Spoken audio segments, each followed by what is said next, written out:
السلام عليكم. اليوم جيت نجرب معاكم الفرن من روبيليكس من عند كازا هوم. فرن صغيور واخا هكاك تيطيب مزيان، فيه الحراره، فيه التوقيت، عنده الطاوه صغيوره هي والشبيكه ديالو متيول.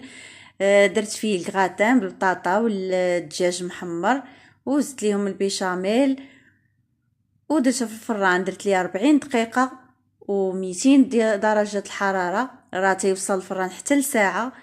وشعلت عليه. مني يكمل الوقت هذه هي النتيجه، تحمر مزيان وتقغاتينا واخا ما دايرش فيه الفرماج. درت من الفوق شويه البيشاميل مع البيض وتحمر، بغيت غير نجربه. وكذلك جربت فيه القضبان ديال الدجاج مرقدين، شوفوا تا هما كيفاش غادي يجيو روعه، كيطيب زوين مزيان للطلبه والناس اللي تيقراو هكا ولا اللي تيطيبوا غير كميات قليله. وممكن كذلك نسخنوا فيه اي حاجه بغينا.